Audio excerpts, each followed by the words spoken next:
അസ്സലാമു അലൈക്കും, welcome back. ചെറിയൊരു ഇടവേളയ്ക്ക് ശേഷം ഞാനിതാ വീണ്ടും ഹോം ടൂർ വീഡിയോ ആയിട്ടാണ് വന്നിട്ടുള്ളത്. അപ്പോൾ ഈ വീട് എവിടെയാണെന്ന് വെച്ച് കഴിഞ്ഞാൽ കണ്ണൂർ ജില്ലയിലുള്ള ഇരിക്കൂർ എന്ന് പറഞ്ഞ സ്ഥലത്താണ് കേട്ടോ. ഇരിക്കൂർ നിലാമുറ്റം എന്നൊക്കെ പറയുന്നില്ലേ, നിലാമുറ്റം പള്ളിൻ്റെ എല്ലാം അടുത്തോട്ടായിട്ടാണ് ഈ ഒരു വീടുള്ളത്. വീട് കുറച്ചൊരു ഹൈറ്റിലാണുള്ളത്. ഞാൻ പറഞ്ഞുതരാം. ഇത് വീടിൻ്റെ ഫ്രണ്ട് ഭാഗമാണ് കേട്ടോ. ഇവിടെ ഫ്രണ്ടിൽ തന്നെയാണ് ഇവരുടെ കിണർ വരുന്നത്. കണ്ടില്ലേ, ഇതാണ് അവരുടെ കിണർ. പിന്നെ ഹൈറ്റിലായത് എന്ന് പറഞ്ഞാൽ നമ്മുടെ ഹൈവേ റോഡിൽ നിന്ന് കുറച്ചൊരു കുന്ന് കയറ്റം തന്നെ, ഒരു കുന്നിൻ മുകളിലുള്ള വീട് എന്ന് തന്നെ പറയുവാണെങ്കിൽ അടിപൊളി വ്യൂ ആണ് കേട്ടോ ഇവിടുന്ന്. മാഷാ അല്ലാ. ഇവരുടെ ഫ്രണ്ട് ഭാഗം തന്നെ നല്ല ലാൻഡ്സ്കേപ്പിങ്ങും ചെയ്ത് ഗാർഡനൊക്കെ സെറ്റ് ചെയ്തിട്ട് നല്ല അടിപൊളിയായിട്ടുണ്ട്. അതുപോലെ തന്നെ ഞാനിവിടെ പുറത്തോട്ടേക്ക് കാണിച്ചു തരാം. ഇവരുടെ ഈ വീടിൻ്റെ മധ്യലാണിത്. ഇവിടുന്ന് കാണുന്ന താഴത്തേക്ക് കണ്ട അതാണ് മെയിൻ റോഡ്. അപ്പോൾ നമുക്ക് ഇവിടെ ഇങ്ങനെ ഇരിക്കാനുള്ള സീറ്റിംഗ് അറേഞ്ച്മെൻ്റ് ഒക്കെ ചെയ്തിട്ടുണ്ട്. കണ്ടില്ലേ, ഇവിടെ ഇരുന്നിട്ട് പുറത്തേക്കുള്ള കാഴ്ച കാണാൻ ഭയങ്കര രസമാണ്. ഇവരുടെ വീടിൻ്റെ മേലത്തെ ടെറസിൽ നിന്നും അങ്ങനെ തന്നെ ഇത് കണ്ടില്ലേ, ഇവിടെ ഇങ്ങനെ കെടുങ്ങ് കെട്ടിയിട്ടുണ്ട്. ഇങ്ങനെ മെഹഫിൽ എന്നാണ് ഈ വീടിൻ്റെ പേര് കൊടുത്തിട്ടുള്ളത്. ഗേറ്റ്, വണ്ടി പോകുന്ന ഗേറ്റ് കുറച്ച് കയറത്തോട്ടായിട്ടുണ്ട്. ഇവിടെ ഇങ്ങനെ സ്റ്റെപ്പ് കയറി പോകാനുള്ള ഒരു സൗകര്യവും കൂടി കൊടുത്തിട്ടുണ്ട് കേട്ടോ. ഞാൻ കുറച്ച് ഡീറ്റെയിൽ ആയിട്ട് തന്നെ ഈ ഒരു വീഡിയോ എടുത്തിട്ടുണ്ട്. കണ്ടില്ലേ, ഞാൻ പറഞ്ഞില്ലേ ഫ്രണ്ടിൽ നിന്ന് ഇരിക്കുമ്പോഴുള്ള ആ ഒരു വ്യൂ ആണിത് ഇവരുടെ വീട്ടിൻ്റെ മുറ്റത്ത് നിന്ന്. ഇതാണ് ഞാൻ പറഞ്ഞത്, കുറച്ചൊരു കുന്നിൻ പുറത്തായിട്ടാണ് വീടുള്ളതെന്ന്. കണ്ടോ, ഇവരുടെ വീട്ടിലേക്ക് കയറുന്ന ആ ഒരു റോഡാണിത്. വീടിങ്ങനെ കുന്നിൻ പുറത്തായതുകൊണ്ട് തന്നെ നല്ലൊരു വ്യൂ ആണ് കേട്ടോ. നമ്മൾ വണ്ടിയിൽ അങ്ങോട്ടും ഇങ്ങോട്ടും പോകുമ്പോഴൊക്കെ ഈ ഒരു വീട് നമ്മുടെ ശ്രദ്ധയിൽപ്പെടും. അത്രയും നല്ല ഭംഗിയുണ്ട് ഇതിന് കാണാൻ. സത്യം പറഞ്ഞു കഴിഞ്ഞാൽ ഞാനും അങ്ങനെയാണ് ഈ വീട് കണ്ടിട്ട് ഭയങ്കര ഇഷ്ടമായിട്ട് തന്നെയാണ് ഇതിൻ്റെ ഹോം ടൂർ ചെയ്യാമെന്ന് വിചാരിച്ചത്. അപ്പോൾ മെയിൻ ഗേറ്റ് ഏറ്റവും ലാസ്റ്റായിട്ട് ഈ ഒരു സൈഡ് ഭാഗത്തേ കൂടിയാണ് മെയിൻ ഗേറ്റ് കൊടുത്തിട്ടുള്ളത്. സെൻറ്ററിൽ ഞാൻ നേരത്തെ കാണിച്ചു തന്നില്ലേ, സ്റ്റെപ്പ് കയറി പോകുന്ന ആ ഒരു ഇതാണ് കൊടുത്തിട്ടുള്ളത് കേട്ടോ. അപ്പോൾ ഈ ഒരു ഭാഗത്തായിട്ടാണ് ഗേറ്റ് കൊടുത്തിട്ടുള്ളത്. ഇനി നമുക്ക് ഇതിൻ്റെ അകത്തേക്കൊന്ന് കയറി നോക്കാം. 15 സെൻറ്റ് പ്ലോട്ടിൽ 2750 സ്ക്വയർ ഫീറ്റിലാണ് മനോഹരമായിട്ടുള്ള ഈ ഒരു വീട് നിർമ്മിച്ചിട്ടുള്ളത്. ഇതിൻ്റെ ഇൻറ്റീരിയർ എക്സ്റ്റീരിയർ വർക്കൊക്കെ ഡിസൈൻ ചെയ്തിട്ടുള്ളത് നമ്മുടെ വീട് ഉടമസ്ഥൻ തന്നെ ആയിട്ടുള്ള നസീർക്കയാണ്. പ്രത്യേകിച്ചിട്ടൊരു എൻജിനീയർ ഇല്ല ഇതിന് തന്നെയാണ് പറഞ്ഞിട്ടുള്ളത്. മാഷാ അല്ലാ, എന്തായാലും സൂപ്പറായിട്ടുണ്ട്.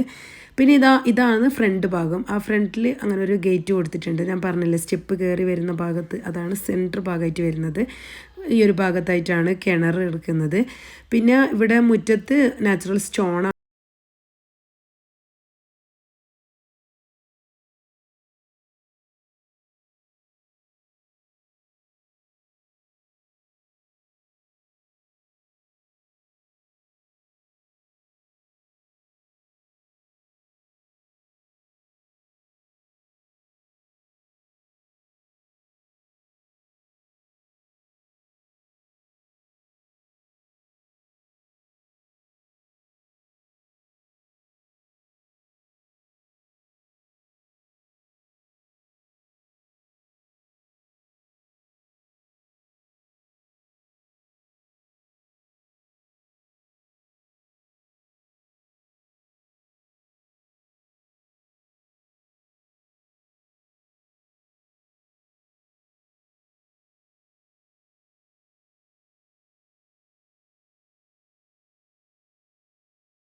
നിസ്കാര ഹാളിൻ്റെ ഈ ഒരു ഭാഗത്തേക്കൂടി തന്നെയാണ് അടുത്ത ബെഡ്റൂമിലേക്കുള്ള ഡോറ് കൊടുത്തിട്ടുള്ളത്. അപ്പോൾ നമുക്ക് ഈ ഒരു ബെഡ്റൂം ഒന്ന് കണ്ടു നോക്കിയാലോ. നമ്മൾ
മഴയായിട്ടാണ് ഇവിടെ വാഷ് ഏരിയ സെറ്റ് ചെയ്തിട്ടുള്ളത്. നല്ല വൈറ്റ് കളറിലുള്ള സ്റ്റോറേജ് സൗകര്യത്തോട് കൂടിയിട്ടുള്ളൊരു വാഷ് ഏരിയ ആണ്. അതേപോലെ തന്നെ ഇവിടെ വാളിന് കൊടുത്തിട്ടുള്ളത് ഗ്ലാഡിങ് സ്റ്റോൺ ആണ്. നല്ലൊരു കളറിലായിട്ട് നല്ല ഭംഗിയുണ്ടേനും ഈ ഒരു ഏരിയ കാണാൻ വേണ്ടിയിട്ട് തന്നെ. അതുപോലെ ഇതാണ് സ്റ്റെയർ കേസ്. സാധാ നോർമലായിട്ടുള്ളൊരു സ്റ്റെയർ കേസ് തന്നെയാണ്. അപ്പോൾ സ്റ്റെയറിന് കൊടുത്തിട്ടുള്ളത് ടൈലും ഗ്രാനൈറ്റും ആണ്. പിന്നെ ഹാൻഡ് റെയില് ഇത് ഗ്ലാസ് വെച്ചിട്ടാണ് ചെയ്തിട്ടുള്ളത്. അപ്പോൾ ഇനി ഫസ്റ്റ് ഫ്ലോറിലുള്ള വിശേഷങ്ങളൊക്കെ ഒന്ന് കണ്ടു നോക്കുക. അതായത് നല്ലൊരു ഹാളും അതുപോലെ തന്നെ ബെഡ്റൂമും കാര്യങ്ങളൊക്കെയാണുള്ളത്. അതിൻ്റെ വീഡിയോ ഞാനങ്ങനെ മ്യൂസിക് ഇട്ടിട്ടിടാം. കാരണം എനിക്ക് നല്ല തൊണ്ടവേദന ഉണ്ട്, സുഖമില്ല. അതുകൊണ്ട് കൂടുതൽ വോയിസ് കൊടുക്കാൻ പറ്റുന്നില്ല. അതുകൊണ്ട് തന്നെ കിച്ചണും വർക്ക് ഏരിയയും ഞാൻ പിന്നീട് കാണിക്കാം. പിന്നെ നിങ്ങൾക്ക് എൻ്റെ വീഡിയോസ് എല്ലാം ഇഷ്ടമാവുകയാണെന്നുണ്ടെങ്കിൽ തീർച്ചയായിട്ടും ലൈക്ക് ചെയ്യാനും ഷെയർ ചെയ്യാനും സബ്സ്ക്രൈബ് ചെയ്യാനും മറക്കല്ലേ.